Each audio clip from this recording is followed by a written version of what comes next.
Good morning to all of you.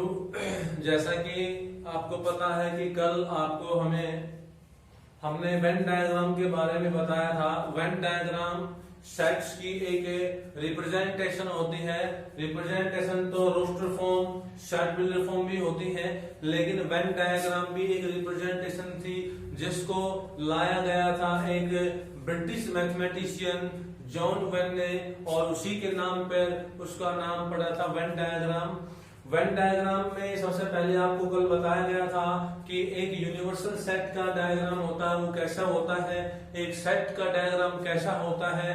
इसके अलावा कुछ एक हमें अलग अलग ऑपरेट जो होते हैं उनके डायग्राम कैसे बनाए जाते हैं, दो सेटों के डायग्राम कैसे बनाए जाते हैं, अगर दोनों सेट कंबाइंड हो तो उनके वेन डायग्राम कैसे बनेंगे, अगर दोनों सेट डिसजॉइंट है तो उनके वेन डायग्राम कैसे बनेंगे। इसके अलावा 3 सेट्स अगर एक साथ आते हो, 3 सेट अगर एक साथ आ जाते हैं तो उनका हम वेन डायग्राम किस तरह बनाते हैं, ये बातें हम पिछले लेक्चर में पढ़ चुके हैं, करा चुके हैं, ये बातें बता चुके हैं आपको। आज हम जो डिस्कस करने जा रहे हैं वेन डायग्राम के साथ साथ हम ये भी बताएंगे कि यहाँ पे हमारे पास 2 या 2 से अधिक जो सेट्स होते हैं उनके ऊपर क्या क्या ऑपरेट हम कर सकते हैं, उनके क्या क्या ऑपरेशंस हो सकते हैं। तो हम आज ऑपरेशंस की बात करते हैं। सबसे पहले हमारा ऑपरेशन होगा यूनियन ऑफ सेट के ऊपर, यानी कि 2 या 2 से अधिक सेट्स का अगर हमें यूनियन लेना हो तो किस तरह लेंगे और यूनियन क्या होता है उसके बारे में हमें जानना होगा। यूनियन की प्रॉपर्टीज क्या होती हैं उनके बारे में जानना होगा। तो सबसे पहले मैं आपको बताना चाहूंगा कि यूनियन क्या होता है। UNION यूनियन क्या होता है ऑफ सेट्स। यूनियन किसी 2 या 2 से अधिक सेटों का लिया जा सकता है। यूनियन ऑफ 2 सेट्स और more sets is equals to the set of all elements which belongs to 2 और मोर सेट्स।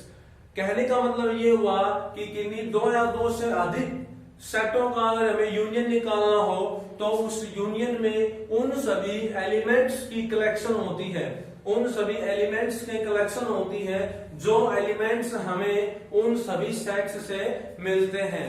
यानी कि अगर हमें 2 सेटों का यूनियन निकालना है तो हम वहां पे उन दोनों सेटों के सभी एलिमेंटों को एक सेट में रिप्रेजेंट करेंगे, वो हमारा ए और बी का यूनियन हो जाता है। अगर हमारे पास कोई 3 सेट है ए बी सी तो वहां पे 3 सेटों का यूनियन निकालना है तो वहां पे हमें तीनों सेटों के एलिमेंट्स को एक ही सेट के रूप में रिप्रेजेंट करना होता है, वो तीनों सेटों का यूनियन होता है। अगर कोई भी एलिमेंट एक से ज्यादा बार आता हो तो हमें उनको एक ही बार काउंट करना होता है। एक से ज्यादा बार मल्टीप्लिसिटी हो, कहीं पे 2 बार आता हो कोई एलिमेंट या 4 बार आता है तो उसको एक ही बार काउंट करना होता है। कोई एलिमेंट ऐसा हो जो सेट ए में भी है, सेट बी में भी है, सेट सी में भी है, उनको हम यूनियन लेते हैं तो वहां पे वो सारे के सारे मर्ज होंगे तो एक एलिमेंट बार बार रिपीट हो रहा है तो वो आपको एक ही बार लिखना होता है, ये यूनियन में आता है। यूनियन की जो सिंबॉलिक फॉर्म होती है उसको हम यू से डिनोट करते हैं, यू से डिनोट करेंगे। देखिए अगर हमारे पास कोई सेट ए है, कोई सेट ए हमारे पास है, गिवन में हमने मान लिया ए बी और सी है, दूसरा सेट हमारे पास मान लीजिए बी है और ये डी ई एफ और सी मान लीजिए ये है। तो सेट ए और सेट बी इन दोनों का हमें यूनियन लेना हो तो कैसे लिखेंगे, देखिए A union B, A union B, A union B. Set A का यूनियन लेते हैं बी के साथ, इसको हम रीड करेंगे A union B. Symbolic form में ऐसे लिखेंगे A union B, A union B, और यहाँ पे हम एलिमेंट्स निकालेंगे तो सेट ए और सेट बी के सारे एलिमेंट्स मर्ज करके हमें इसी सेट के अंदर लिखने हैं, वो हमारा ए यूनियन बी हो जाएगा।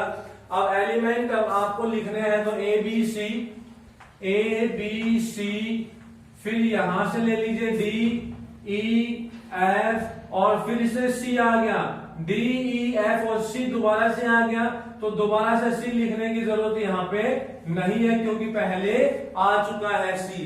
इसलिए किसी भी एलिमेंट की मल्टीप्लिसिटी हमें ज्यादा नहीं रखनी है, वहां पे वन टाइम ही उसको काउंट करना है। तो ये होता है ए और बी का यूनियन, ये इसकी सिंबॉलिक फॉर्म है। इसको हम ऐसे भी लिख सकते हैं ए और बी, ए और बी भी लिख सकते हैं। इसको जो यूनियन होता है उसको हम यू से डिनोट करते हैं और यू को हम यहाँ पे और से भी लिख सकते हैं।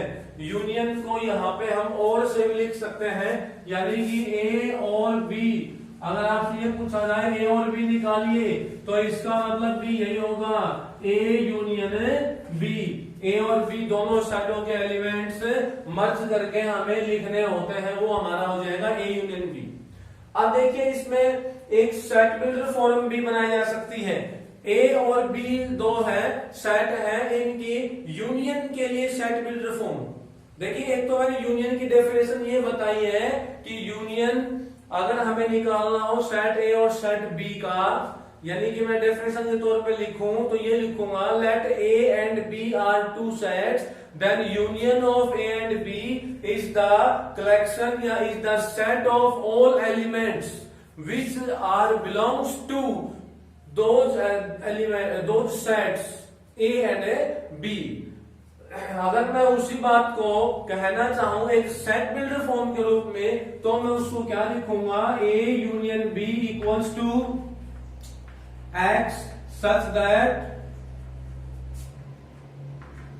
either A or B, X such that either A or B। ये हमारे पास A और B का क्या बन जाएगा, यूनियन बन जाएगा। A यूनियन B हम इस तरह से रिप्रेजेंट करेंगे सेट बिल्डर फॉर्म में, in the form of set builder form, set builder form में रिप्रेजेंट करेंगे। फिर हम बात करते हैं इसकी प्रॉपर्टीज के बारे में कि जो यूनियन होता है उसकी कुछ एक प्रॉपर्टीज भी होती हैं। प्रॉपर्टीज यानी फर्स्ट प्रॉपर्टी हमारी क्या होती है, देखिए फर्स्ट प्रॉपर्टी ये होती है कॉम्यूटेटिव लॉ। कॉम्यूटेटिव लॉ होता है, कॉम्यूटेटिव लॉ ये हमारी फर्स्ट प्रॉपर्टी होती है। इसमें कॉम्यूटेटिव लॉ का मतलब है हम सेट ए का यूनियन बी के साथ ले या बी का ए के साथ ले, दोनों इक्वल होते हैं। कॉम्यूटेटिव लॉ में कॉम्यूट करते हैं दोनों, ए का यूनियन बी के साथ ले लीजिए या बी का यूनियन ए के साथ ले लीजिए, बोथ आर सेम। हम लिखे यहाँ पे ए सेट और यूनियन बी सेट, यही आएगा। अगर आप इसमें बी यूनियन ए निकालना चाहो, बी यूनियन ए, तो आपके पास क्या आ जाएगा, बी सेट है डी ई एफ सी, तो डी ई एफ सी और फिर यहाँ पे ए बी सी। अब सी दोबारा नहीं लेंगे, ए और बी लेंगे, तो ए और बी, तो ये तो सेट बन गया आपका। और ये तो सेट आया था ए यूनियन बी और B union A, these are equal set.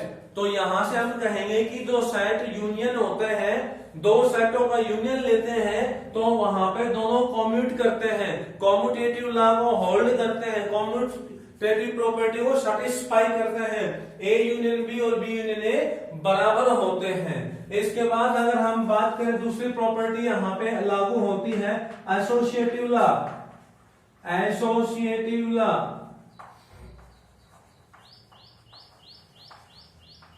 Associative law के अंदर हमारे पास तीन सेट होते हैं। एसोसिएटिव लॉ में तीन सेट होते हैं, यानी हम तीन सेटों का यूनियन लेंगे। क्या होता है देखिए एसोसिएटिव लॉ के अंदर, A union B union C equal to A union B union C. पहले ए और बी का यूनियन लेंगे और जो आता है उसका यूनियन सी के साथ लेंगे। ये हमारे लेफ्ट हैंड साइड में होता है। राइट हैंड साइड में है कि पहले बी और सी का यूनियन लेंगे और उसका यूनियन फिर ए के साथ लेंगे। तो यहाँ पे लेफ्ट हैंड साइड और राइट हैंड साइड दोनों आपस में बराबर होती हैं, तो ये भी कॉम्यूटेटिव एसोसिएटिव लॉ को होल्ड करता है। कॉम्यूटेटिव लॉ को भी होल्ड करेगा, एसोसिएटिव लॉ को भी होल्ड करता है। फर्क ये है कि एसोसिएटिव लॉ के अंदर हमारे पास तीन सेट होते हैं, कॉम्यूटेटिव लॉ के अंदर दो ही सेट होते हैं। इसके बाद हमारी तीसरी जो प्रॉपर्टी होती है वो एडिप्ट लॉ होती है। एडिप्टेंट लॉ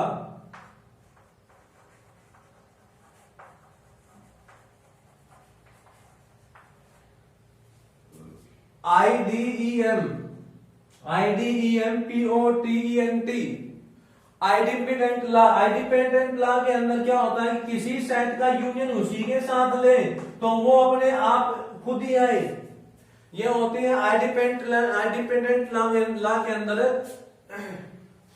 आइडिपेंडेंट लॉ के अंदर यही होता है कि किसी सेट का हम यूनियन उसी के साथ ले और वो खुद अपने आप बनता है तो वो सेट होता, वो लॉ होता है, वो हमारा आइडिपेंडेंट लॉ होता है। अब यहाँ पे देखिए तीसरी प्रॉपर्टी थी हमारी ये, और फोर्थ जो प्रॉपर्टी होती है वो प्रॉपर्टी हमारी आइडेंटिटी लॉ के रूप में, या कह सकते हैं लॉ ऑफ फाई कह सकते हैं, लॉ ऑफ फाई बोल दे, या आइडेंटिटी लॉ के रूप में भी कह सकते हैं उसको हम। और ये होती है अगर हम किसी सेट ए का यूनियन फाई के साथ लेते हैं तो वो हमारा क्या बनता है, सेट ए ही बनता है यूनियन फाई के साथ। और पांचवी प्रॉपर्टी होती है हमारी लॉ ऑफ यूनिवर्सल सेट, यानी सेट ए का यूनियन अगर हम यूनिवर्सल सेट के साथ लेंगे तो वो क्या आ जाएगा, हमारा यूनिवर्सल सेट आ जाएगा।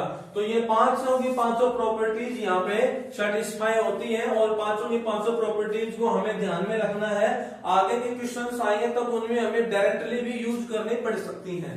तो फर्स्ट प्रॉपर्टी होती है कि कॉम्यूटेटिव लॉ को कोई भी दो सेट हमारे पास है ए और बी, तो ए का यूनियन बी के साथ लीजिए, चाहे बी का ए के साथ लीजिए, बराबर होता है।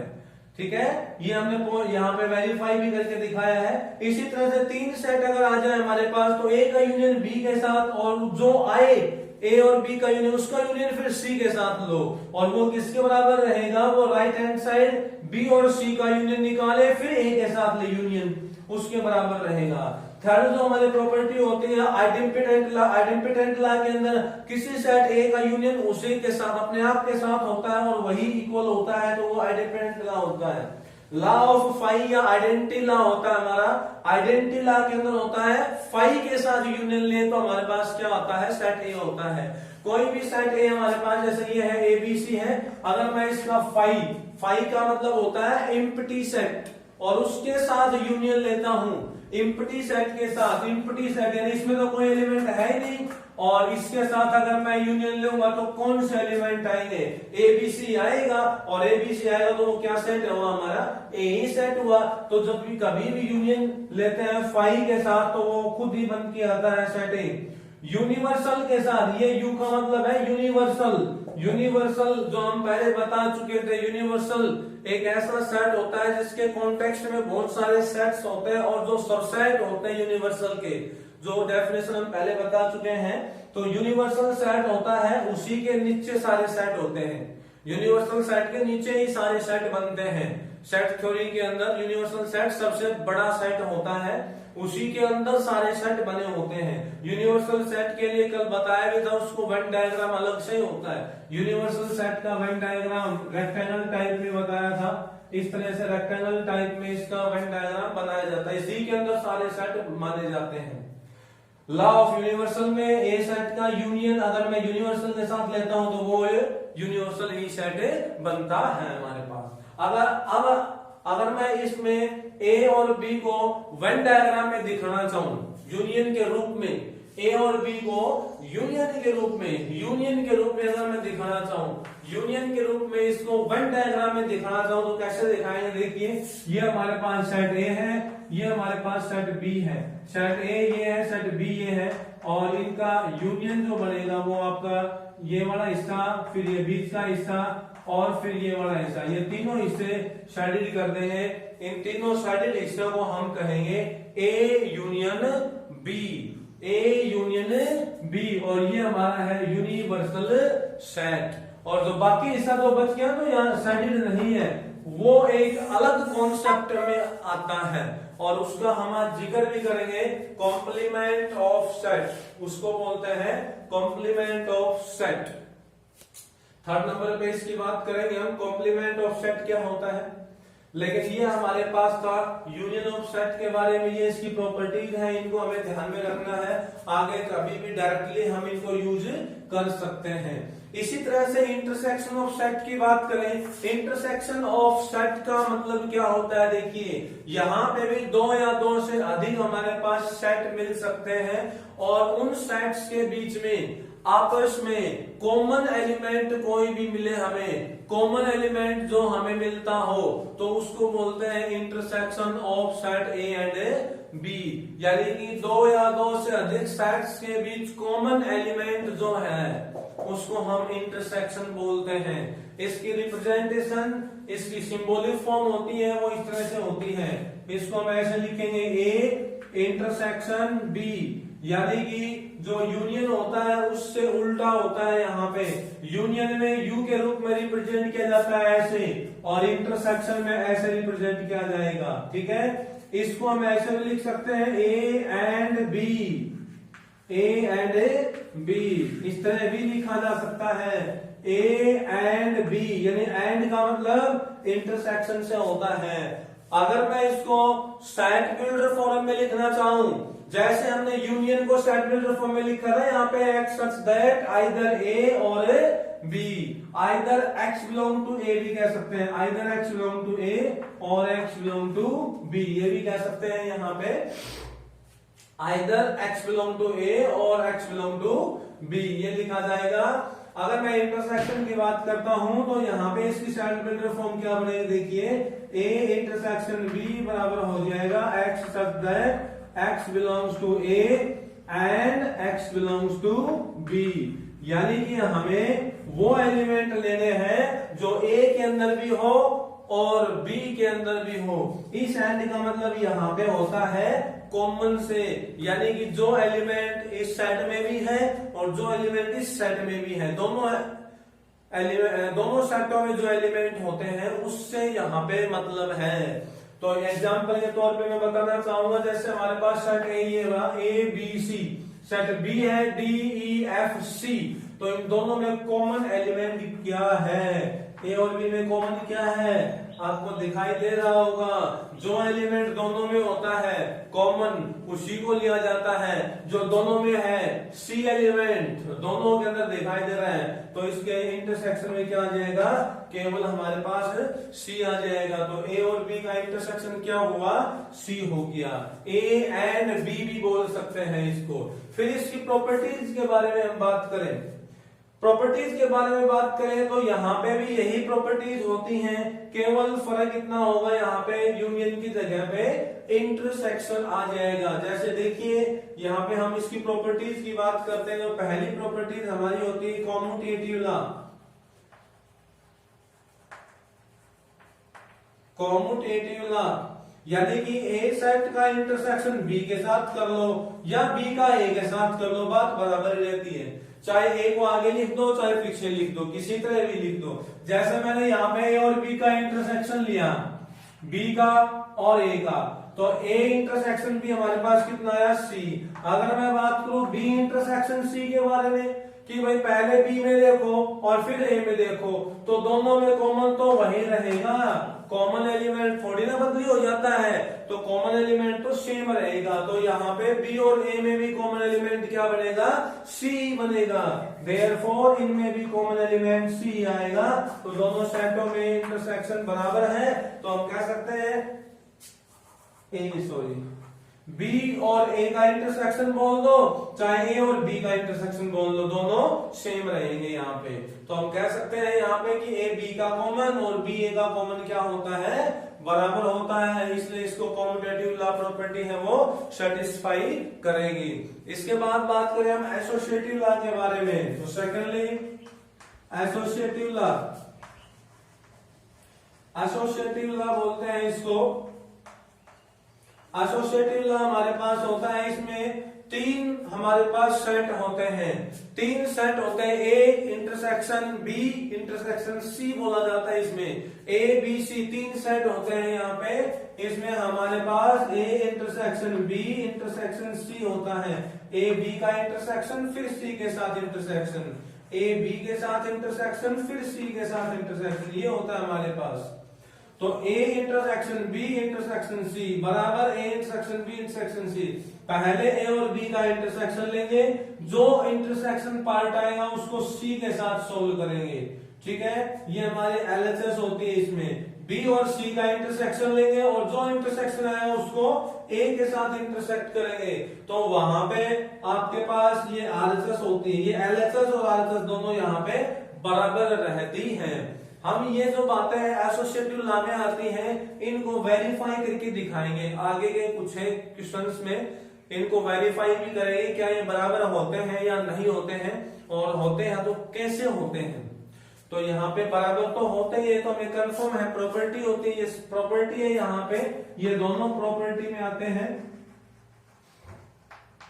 ये भी हमारी प्रॉपर्टीज है और ये भी हमारी प्रॉपर्टीज है। ये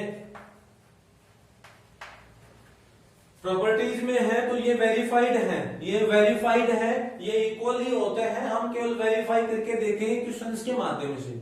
थर्ड हमारी वही प्रॉपर्टी होती है, इसमें आइडिपेंडेंट लॉ होता है, उसमें A इंटरसेक्शन A की बात करेंगे और वो किसके बराबर ही रहेगा, A के बराबर ही रहेगा। आइडिपेंडेंट लॉ के अंदर यहाँ पे यूनियन की बात कर रहे हैं, जब दो सेटों का यूनियन ले खुद अपने आप के साथ ही, सेट A का यूनियन अपने आप के साथ लेंगे तो अब मल्टीप्लिसिटी तो हम कर नहीं सकते, बार बार तो लिख नहीं सकते उसको, एक ही बार काउंट करेंगे एक एलिमेंट को तो वो खुद ही बन जाएगा। जैसे आप यहाँ पे ABC का यूनियन ABC के साथ लो तो ABC बनेगा, खुद ही बनेगा। इसका इंटरसेक्शन लो C के साथ तो ये खुद ही बनेगा ABC। तो हम कह सकते हैं यहाँ पे A का इंटरसेक्शन A के साथ क्या आ जाएगा, A आ जाएगा। इसके बाद फोर्थ हमारी प्रॉपर्टी होती है वो आइडेंटिटी लॉ या लॉ ऑफ फाइव बोल सकते हैं। A का इंटरसेक्शन अगर हम फाइव के साथ ले तो ये क्या आएगा, देखिए A और फाइव में कॉमन, जैसे सेट A ये है और फाइव ये है, इन दोनों में कॉमन एलिमेंट क्या है, यहाँ पे तो एलिमेंट ABC है और यहाँ एलिमेंट क्या है, कुछ नहीं है, जीरो है, नल है, ये तो नल सेट है। तो इन दोनों में कॉमन एलिमेंट क्या हुआ, कुछ नहीं है, एम्प्टी सेट बनेगा। दिस इज इक्वल टू 5 हो जाएगा। फिर पांचवी प्रॉपर्टी हमारी होती है लॉ ऑफ यूनिवर्सल, यानी किसी सेट A का इंटरसेक्शन यूनिवर्सल सेट के साथ ले तो क्या आएगा। बात करते हैं जैसे कि नेक्स्ट प्रॉपर्टी हमारी आती है आइडेंटिटी लॉ, यानी कि लॉ ऑफ फाइव के रूप में। तो लॉ ऑफ फाइव हमारा क्या होता है कि A का इंटरसेक्शन अगर हम फाइव के साथ करें तो फाइव ही आता है, यानी सेट A हमारे पास ये है और फाइव यानी कि एम्प्टी सेट हमारे पास ये, दोनों का जब हम इंटरसेक्शन लेंगे तो क्या आएगा, एक फाइव ही आएगा। इन दोनों में कोई भी एलिमेंट कॉमन नहीं है, यानी दोनों का कोई एलिमेंट कॉमन नहीं है। इसमें ABC है और इसमें जीरो एलिमेंट कुछ भी नहीं है, निल है, यानी नल सेट है ये, तो यहाँ पे इसका फाइव ही रहेगा। इसके बाद लास्ट प्रॉपर्टी हमारी आती है सेट A का इंटरसेक्शन अगर हम ले यूनिवर्सल सेट के साथ, यूनिवर्सल सेट के साथ, यूनिवर्सल सेट सबसे बड़ा सेट होता है और उसके अंदर ही सारे सेट होते हैं। जब हम यूनिवर्सल सेट का इंटरसेक्शन अंदर वाले किसी भी सेट के साथ लेते हैं तो वो जो अंदर वाला सेट है वो ही आपका इंटरसेक्शन के रूप में होता है, कॉमन होता है। जैसे कि हमारे पास डायग्राम के रूप में मैं बताना चाहूं कि ये हमारे पास एक यूनिवर्सल सेट है, ये एक यूनिवर्सल सेट है हमारे पास, यूनिवर्सल सेट है और यहाँ पे एक सेट A ये है। तो यूनिवर्सल सेट तो ये सारा का सारा हो गया और सेट A ये हो गया। इन दोनों में अगर हमें कॉमन एलिमेंट या कॉमन सेट बताना है तो कौन सा होगा, यहाँ पे जो एलिमेंट सेट A के अंदर है वही कॉमन है, क्योंकि पूरा का पूरा सेट A है वो यूनिवर्सल के अंदर है, इसलिए इन दोनों में कॉमन सेट कौन सा होगा, सेट A होगा। कॉमन एलिमेंट्स की बात करेंगे तो वो एलिमेंट लेंगे जो सेट A के अंदर होते हैं। तो ये हमारी प्रॉपर्टीज होती हैं इसकी। अब इसके ऊपर मैं वेन डायग्राम बता देता हूँ, इंटरसेक्शन सेट का वेन डायग्राम। जैसे सेट A है और एक बना दिया मैंने सेट B, यहाँ पे ये, तो सेट A और सेट B में जो कॉमन हिस्सा है वो हमारा ये होता है A इंटरसेक्शन B, इसको बोलते हैं हम A इंटरसेक्शन B, ये वाला हिस्सा होता है, इसको हम A इंटरसेक्शन B बोलते हैं। और इसके ऊपर वेन डायग्राम हमने कल भी बनाया था, कल भी इसी मैटर पे हमने बातचीत की थी कि A इंटरसेक्शन B का वेन डायग्राम बनाते हैं तो ये बीच का हिस्सा होता है केवल, ठीक है। इसके बाद हम बात करते हैं कॉम्प्लीमेंट ऑफ सेट्स के बारे में। कॉम्प्लीमेंट ऑफ सेट्स, किसी भी सेट का कॉम्प्लीमेंट लेना, यानी कि कॉम्प्लीमेंट का मीनिंग हम किससे लेंगे, जैसे कि हमने एंगल्स के अंदर पढ़ा है कॉम्प्लीमेंट्री एंगल, कॉम्प्लीमेंट्री एंगल और एक सप्लीमेंट्री एंगल, दो तरह के एंगल्स हमने पढ़े हैं जो कि ज्यादा यूज होते हैं। तो कॉम्प्लीमेंट्री का मतलब होता है यहाँ पे कि पूरक, अगर हिंदी में हम इसका मीनिंग निकाले तो पूरक होता है, पूरक, यानी कि कॉम्प्लीमेंट्री एंगल्स मींस ऐसे दो एंगल जिनका जोड़ 90 डिग्री हो, जिनका सम 90 डिग्री होता है उसको हम कॉम्प्लीमेंट्री एंगल बोलते हैं। जिनका सम 90 डिग्री होता है उनको कॉम्प्लीमेंट्री एंगल बोलेंगे। तो उसी तरह से हम यहाँ पे बात करते हैं तो यहाँ पर हमारे पास ऐसे दो सेट होंगे जिनका अगर हम यूनियन करें तो यूनिवर्सल सेट बनता है। तो उनमें एक सेट दूसरे का कॉम्प्लीमेंट सेट बनता है। यहाँ पे भी दो ही सेट आपके होते हैं, सेट ए और सेट ए का कॉम्प्लीमेंट, और दोनों का जब हम यूनियन ले लें तो वो क्या बन जाए, यूनिवर्सल बन जाए। जैसे कि एंगल में होता है, एंगल में यही होता है, एक सेट आपके पास 45 डिग्री का है, दूसरा 45 का, दोनों का जोड़ करेंगे तो 90 बन जाता है। उसी तरह सेट के अंदर भी यही होता है। डायग्राम के रूप में मैं दिखाना चाहूंगा, जैसे कि ये हमारे पास यूनिवर्सल सेट है कोई, this is a universal set, यहां पर सेट ए है, तो ये जो बाकी का हिस्सा बच गया जो मैं शेडिंग कर रहा हूं, ये जो बाकी का हिस्सा जो बच गया यहाँ पे जिसको मैंने शेडिंग किया है, ये जो बाकी का हिस्सा है जिसको मैंने शेडिंग किया है, इस हिस्से को बोलते हैं ए कॉम्प्लीमेंट। ए कॉम्प्लीमेंट के दो सिंबल होते हैं, ए कॉम्प्लीमेंट ऐसे भी लिखा जा सकता है, ए कॉम्प्लीमेंट ऐसे भी लिखा जा सकता है, दो तरीकों से लिखा जा सकता है ये। तो यूनिवर्सल जो सेट होता है उसके जब दो पार्टों में डिवाइड किया जाता है, एक तो सेट ए के रूप में और एक सेट ए का कॉम्प्लीमेंट, यानी वो एलिमेंट जो सेट ए में नहीं होते हैं, जो सेट ए में नहीं होते हैं उसको ए कॉम्प्लीमेंट बोला जाता है, जो कि यूनिवर्सल के तो एलिमेंट हैं लेकिन वो सेट ए के नहीं हैं। जैसे ये आपका यूनिवर्सल सेट है और यहाँ पे सेट ए है, ये सेट ए है और ये यूनिवर्सल है। दो जो मैंने सेट डिसाइड किया है इसको हम बोलते हैं ए कॉम्प्लीमेंट। इस तरह भी डिनोट किया जा सकता है, इस तरह भी डिनोट किया जा सकता है। ए कॉम्प्लीमेंट में वो एलिमेंट लिए जाते हैं जो सेट ए के अलावा होते हैं, जो सेट ए के अलावा एलिमेंट होते हैं यूनिवर्सल सेट में उनको लिया जाता है। फॉर एग्जांपल मैं आपको ये बताना चाहूंगा, जैसे देखिए मैं लिख देता हूं यूनिवर्सल सेट मेरे पास है, यूनिवर्सल सेट मेरे पास है 1 2 3 4 5 6, ये कोई यूनिवर्सल सेट है। और सेट ए मैंने ले लिया यहाँ पे 1 2 3, तो आपको बताना है ए कॉम्प्लीमेंट क्या आएगा। ध्यान से देखिए, यूनिवर्सल सेट मेरे पास है 1 2 3 4 5 6, सेट ए है 1 2 3, ए कॉम्प्लीमेंट बताइए क्या आएगा। तो जो एलिमेंट सेट ए में है उनके अलावा जो बच जाते हैं वो आपके कॉम्प्लीमेंट में बनेंगे। जो सेट ए के अलावा, सेट ए के एलिमेंट्स के अलावा, यहाँ एलिमेंट 1 2 3 है, या 1 2 3 को छोड़ दीजिए, यूनिवर्सल सेट में से 1 2 3 को छोड़ दो, 4 5 6 बच गया, तो 4 5 और 6, तो ये आपके पास क्या आ जाएगा, ए कॉम्प्लीमेंट। ऐसे भी लिख सकते हैं ए कॉम्प्लीमेंट, डिनोटेशन इस तरह भी हो सकती है और ए कॉम्प्लीमेंट ऐसे भी लिखा जा सकता है। यानी कहने का मतलब ये हुआ कि हमें उन एलिमेंटों को कॉम्प्लीमेंट में लेना होता है जो हमारे सेट से बाहर के एलिमेंट होते हैं और यूनिवर्सल में हमें मिले वो, तो इनको बोला जाता है ए कॉम्प्लीमेंट। फिर इसकी कुछ एक प्रॉपर्टीज होती है, मेन प्रॉपर्टीज क्या होती हैं, इसकी प्रॉपर्टीज ये होती है, देखो जैसे कि अगर आपको सेट ए का कॉम्प्लीमेंट लेना हो और इन दोनों का फिर यूनियन लेना हो तो वो आपका यूनिवर्सल सेट बनता है। जैसे यहां देखिए सेट ए ये है और ए कॉम्प्लीमेंट ये है, इन दोनों का अगर यूनियन लेना हो, मर्ज करना हो दोनों को, तो मर्ज करें तो 1 2 3 4 5 6 वही बन जाएगा यूनिवर्सल सेट।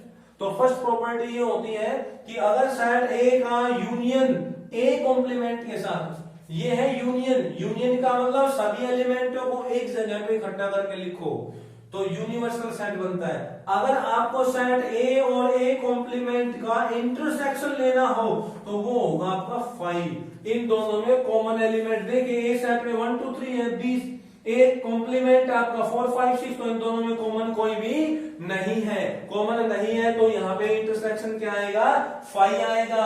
हम डायग्राम से भी देख सकते हैं, ए का डायग्राम तो ये इतना है और ए कॉम्प्लीमेंट का डायग्राम ये शेडिड वाला बाहर का हिस्सा होता है, ए कॉम्प्लीमेंट का ये बाहर का हिस्सा, तो दोनों में कॉमन तो हुआ ही नहीं, क्योंकि सेट ए की तो बाउंड्री यहाँ तक होगी, ये सेट ए तो यहीं पे खत्म हो गया, बाकी शेडिड हिस्सा तो बाहर का है, तो इन दोनों में कॉमन तो है ही नहीं कुछ भी। तो यहाँ पर हम क्या कहेंगे, इनमें कॉमन क्या है, 5 है। तीसरी प्रॉपर्टी हम ये भी कह सकते हैं कि अगर मैं ए कॉम्प्लीमेंट का कॉम्प्लीमेंट लूं, 2 बार कॉम्प्लीमेंट लेता हूं तो सेट ए ही वापिस आ जाता है। तो ये मेन 3 प्रॉपर्टीज ये होती है इसके अंदर कॉम्प्लीमेंट ऑफ सेट में। फिर मैं आगे बात करता हूं difference of set. Difference of set का हमने कल जिक्र भी किया था।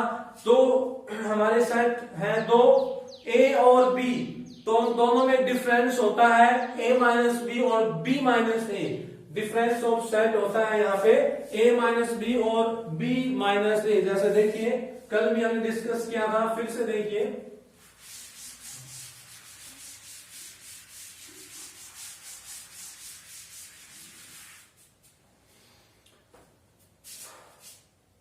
डिफरेंस ऑफ सेट यहाँ पे ये वाला पार्ट है।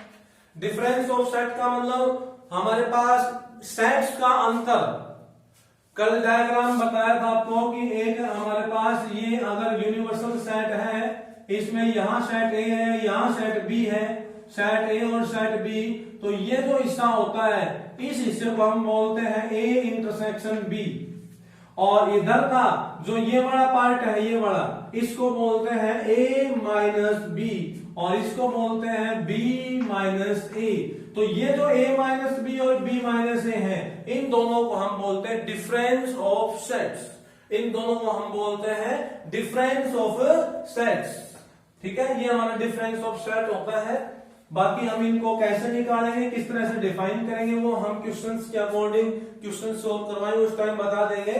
बाकी इसका तरीका ये होता है, हमें वो एलिमेंट लेने होते हैं, यहाँ पे a माइनस बी की बात करें तो सेट ए के अंदर तो है लेकिन कॉमन में ना हो, ऐसा हमें एलिमेंट देखना होता है। जो सेट ए के अंदर तो है लेकिन ए और बी के कॉमन हिस्से में नहीं होना चाहिए, क्योंकि ये वाला जो हिस्सा इधर इधर का ये हिस्सा यही होता है a माइनस बी में।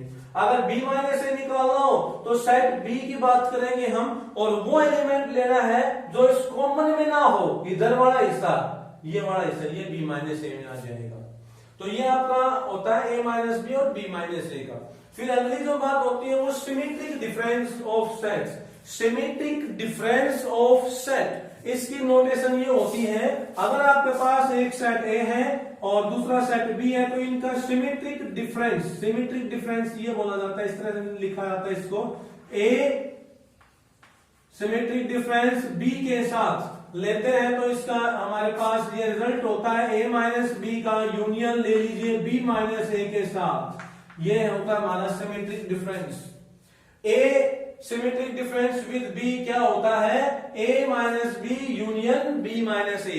दोनों डिफरेंसेस का यूनियन कर दो तो वो आ जाता है सिमेट्रिक डिफरेंस। सिमेट्रिक डिफरेंस को दूसरे तरीके से भी लिखा जा सकता है, a माइनस बी और b माइनस ए का यूनियन तो होता ही है, इसके अलावा इसको हम दूसरे तरीके से भी लिख सकते हैं a union b minus a intersection b। ये भी इसका लिखने का दूसरा तरीका ही होता है। कॉम्पिटिशन लेवल पे ऐसे पूछा जाता है कि सिमेट्रिक डिफरेंस को हम दूसरे तरीके से कैसे लिख सकते हैं, तो A union B minus A intersection B, ये इसका दूसरा तरीका होता है A सिमेट्रिक B को लिखने का। इसके बाद में यहां पे हम बात करें, अगली बात, एक छठी बात और मैं बताना चाहूंगा। छठी बात ये हमारे है डिसजॉइंट सेट। डिसजॉइंट सेट, ये कल भी बात की थी हमने डिसजॉइंट सेट के बारे में। कि डिसजॉइंट सेट क्या होते हैं। देखिए ये भी हमारा एक ऑपरेट होता है यहाँ पे डिसजॉइंट सेट के बारे में कल बात कर चुके थे। एक बार फिर से देखिए, डिसजॉइंट सेट का मतलब जिनका कोई भी ज्वाइंट एलिमेंट ना हो, यानी कि जिन सेट्स में एलिमेंट कॉमन ना हो उनको बोलते हैं डिसजॉइंट सेट, जिनमें इंटरसेक्शन 5 हो। जैसे कि ए सेट हम ले लेते हैं ABC और बी सेट मैंने ले लिया DEF, तो ये एक सेट ABC, दूसरा सेट B है DEF, तो इन दोनों में कॉमन क्या है, कुछ भी नहीं है कॉमन। तो यहाँ A और B कैसे होंगे, डिसजॉइंट सेट। और इसका अगर डायग्राम बनाना चाहेंगे तो कैसे बनेगा, ये हमारे पास अगर यूनिवर्सल सेट है तो A यहाँ पे और B यहाँ पे, ये हमारा A हो गया, ये हमारा B हो गया, दोनों में कॉमन कुछ भी नहीं है। तो ये डायग्राम बन जाएगा हमारा